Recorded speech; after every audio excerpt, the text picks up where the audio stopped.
Welcome to Music and Might, Above and Beyond the Call of Duty. Presented in partnership with the United States Congressional Medal of Honor Foundation, with performers from 7 nations sharing their unique music, traditions, and culture, and also featuring America's finest military performers who share the stories of Medal of Honor recipients.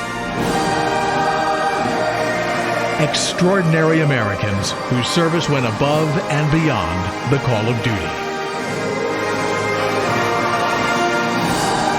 And with the entrance of the herald trumpets, massed bands, massed choirs, color guards, and majestic pipes and drums, the largest spectacle of music and might in the United States of America, filmed live at the Virginia International Tattoo, is ready to begin.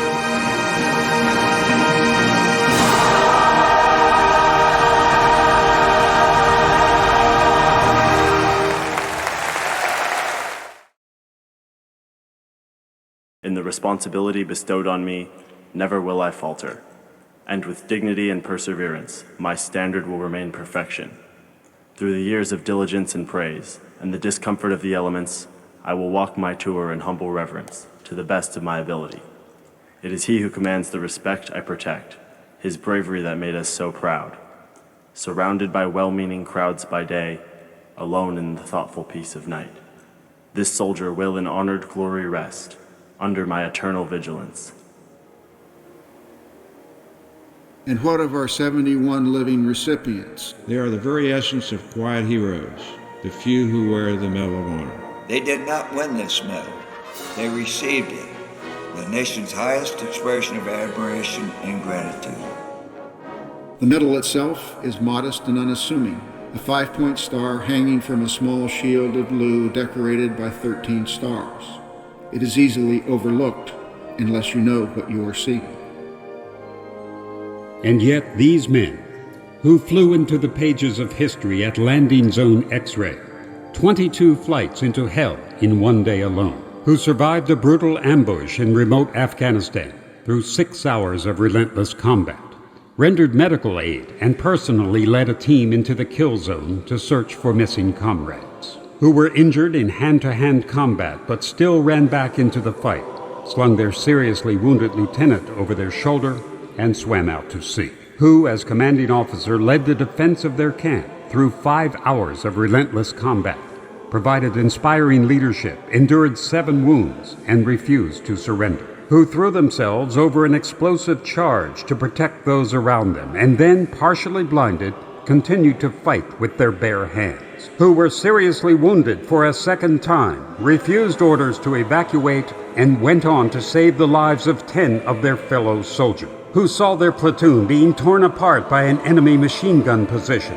and raced through a torrent of fire to toss a grenade and then finish the job by hand, who were partially paralyzed by shrapnel during the daring rescue of a wounded comrade, and continued to provide medical care and fire their weapon from a stretcher until losing consciousness, who enlisted in the Marines in 1943 after first being turned down as too short and stood tall on the island of Iwo Jima with a flamethrower strapped to their back.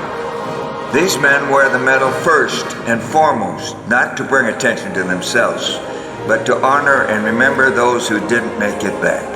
They wear the medal to show their appreciation for the more than 2 million Americans who serve in uniform today. They wear the medal to remind you that we are all called to serve, and you don't have to wear a uniform to live a life above and beyond the call of duty. I know because I wear that medal. And I am proud to call America my home, and ye, my fellow Americans. We stand in the company of heroes. Please welcome Gary Biker, Bruce Crandall, Roger Donlin, Mike Fitzmaurice, Joe Moore, Jim McLuhan, Mike Thornton, and Woody Williams.